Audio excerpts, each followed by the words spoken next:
Hey guys, it's Nate. It's been a minute. Apologize for that. I've been dealing with 2020.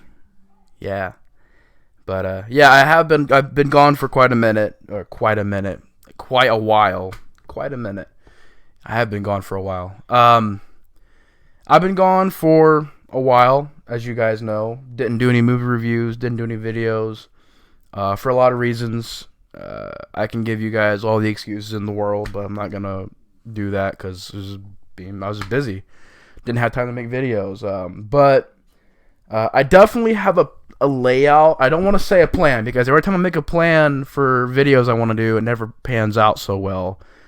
So I'm like, well, I want to get this done and this done and this done. And then life kind of goes, no, you're busy, so you can't really do that right now.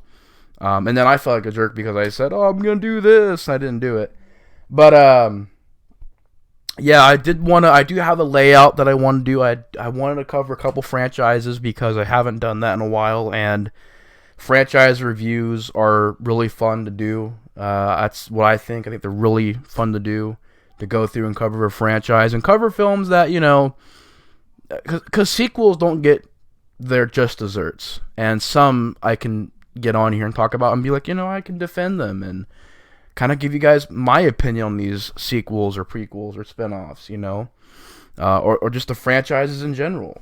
But yeah, today's franchise review is going to be kicking off with one that I don't think I've covered before on my channel. I maybe covered a couple of the sequels before and a couple of reviews and rants. Most likely they were rants. But today is going to be marking the beginning of the reviews on the Hellraiser films. And of course, today's review is going to be on Clive Barker's Hellraiser. Now, this is the Anchor Bay Collection Edition, 20th Anniversary Edition. I think they made these back in the day for Hellraiser 2 and the first one. Which, the DVDs... I'm pretty sure there are Blu-rays now for these movies, but the DVDs are decent. I mean, you still get interviews, you still get commentaries, you still get featurettes. The films look pretty good for DVD. So yeah, not a bad edition at all. I know it's very basic, I won't say basic. It's a good edition. I really like this edition. I'm fine with it. But Clive Barker's Hellraiser. Clive Barker, I mean, what more can I say about Clive Barker? The guy's a genius. He's really talented and extremely... he just really knows what he's doing. And especially when it comes to creating something original and creating something unique. Like, there was never... the first time I seen Hellraiser, there was nothing like this movie. It's kind of like Phantasm. It's kind of like these really obscure movies that when you first see... you're like, okay, this is very unique. I've never really seen anything like this before. And that was kind of my reaction to Hellraiser when I first seen it. It was creepy, it was atmospheric, it was dark and gothic, and had a really heavy atmosphere to it. And Clive Barker, of course, a very acclaimed author. He's written all kinds of amazing books. He's adapted most of his books himself with his films. To kind of get his vision done on a movie the right way. And yeah, he's a very acclaimed author, and he's a very praised filmmaker as well. He's a great dude. He seems really cool in interviews. Stephen King, of course, had that infamous quote with this movie, I've seen the future of horror. His name is Clive Barker. And that quote, something like Evil Dead was really the big thing they used in the marketing for this movie. Was a Stephen King quote. And Hellraiser, I really enjoy the first movie. I think it's a classic film. I think the first three are all three on the same level for me as being a perfect trilogy. Like, I really do think that Hellraiser 3, even though it has a sequel ending, like, it sets up for another sequel, another movie, I do feel like Hellraiser 3 was a good... chaotic, slasher, bloody finale to the Hellraiser series. And it would have been cool seeing a Hellraiser 4 done right. I think with not taking any risk would have been the best route to go, and just kind of letting the series end. And originally there was only supposed to be 2 movies. There was going to be Hellraiser 1 and Hellbound Hellraiser 2. That was going to be the end of the series. And the way that Hellraiser 2 ends is very much a finale. Like, it seems like it's going to be the last movie until Hellraiser 3 comes out. And I guess you could say the ending of Hellraiser 2 is kind of setting up for a sequel because the pillar with the faces on it and stuff. But Hellbound was meant to be the last movie for a while until Hellraiser 3 came out, and then it kind of sparked the franchise back. But the story, you got a family that moves into this house. There was this guy named Frank who was there before. He went and got this puzzle box, What is your pleasure, sir? And he goes and gets this puzzle box, opens it, and the movie opens up really brutal, like really intense and brutal. Just gets chains all over him.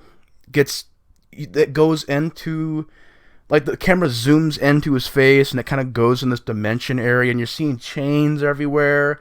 And the design of the Cenobites are really iconic in this movie. Of course, Pinhead, very legendary and iconic character. Just the opening of the movie really kicks in the high gear and really makes you go, wow, what's this movie about, And this family moves into this house. You have a husband and a wife. You have the husband played by, he's actually a really well-known actor. He was in, I think he was in Dirty Harry. Andrew Robinson. And then you got the wife, Claire Higgins, and you got their daughter, Ashley Lawrence, who become the lead in this movie, in the second movie. Had a cameo in part 3, had a cameo in part 6, but she's Kirsty. And really this movie, you would figure it would focus a lot on Kirsty. You figured it would be really centered on Kirsty, but it's really about the mom and her past and how she had an affair with Frank. And Frank comes back because of blood being spilled, and she begins murdering people to kind of feed to Frank so he can regenerate himself because he's been resurrected. And Ashley Lawrence comes across the puzzle box, opens it, Pinhead's there. Tells her that, she opened the box, you opened the box and we came. And she tells them that, I'll make you a deal. I'll trade Frank's soul for my soul, and you can take him back to hell and let me live. And they, it's pretty much about Ashley Lawrence getting back to the house, trying to figure out if her, dad's still alive, if she can, really do this or not. And the movie's really great. It's a classic horror film. I would say how I would rank it is, like, I like Hellraiser 2 just a little bit more. Hellraiser 3 has always been my personal favorite. I think it's just a really fun movie. It's always been the one that I've watched the most growing up. And also I still pop it in quite a bit and watch and check it out, Hellraiser 3. But this movie's got a really awesome score to it. I love just different pieces of music in this film. I love the way the movie's shot and the atmosphere of it, the lighting, the blue lighting, the dark tones, I thought were really well filmed. I thought Clive Barker, I don't know if he had like a huge experience with films or not, but like, as far as him stepping into the director's chair and really getting behind this movie, I thought he did a fantastic job as a director. Like, this movie's got some pretty decent performances in there. You got a good cast. You got some really brutal scenes that are well filmed. You got some just really insane ideas and images. And this movie really is creepy at points. I'll say this and Hellbound are creepy at points. Like, there are images in this movie that will creep you out. Like, I always remember this scene where Kirsty is dreaming and there's this bed with like feathers and pillows all over it, and she kind of just stares at it, and you're hearing this like baby crying in the background, and the bed kind of just forms blood.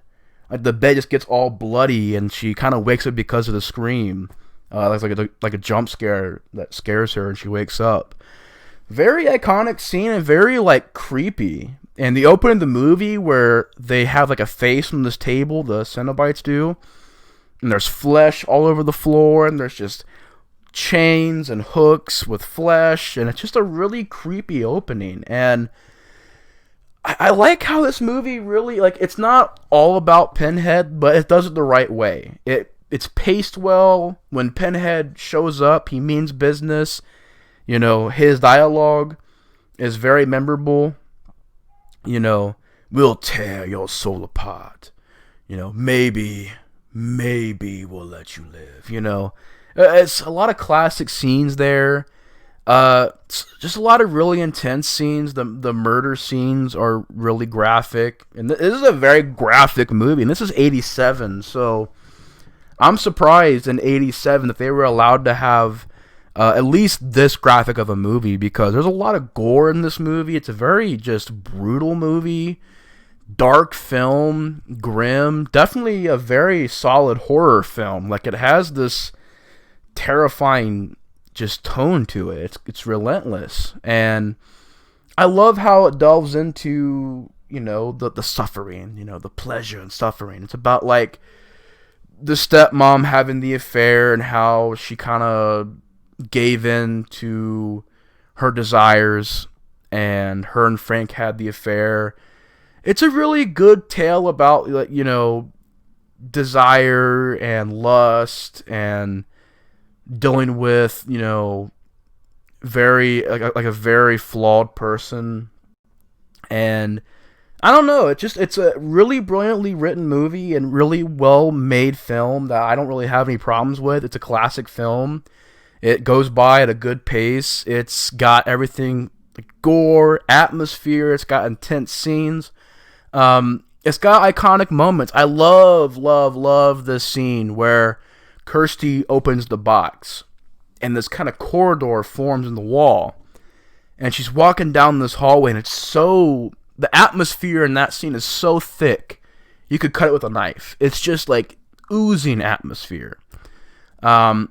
She's walking down this hallway and she sees this creature crawling on the wall, practical effect, and the music's playing like dun dun dun dun dun dun. She's getting chased. That scene I just thought was so well done. The ending I thought was really well done. You know, Jesus wept, and he gets the chains, they rip him apart. But yeah, Hellraiser, the first Hellraiser is a classic. I think it's got a great style too. It's got, you know, some great direction to it. The music, the acting, everything's pretty much on point. I'm gonna give the first Hellraiser an 8.5 out of 10. It's a solid movie. Really classic film.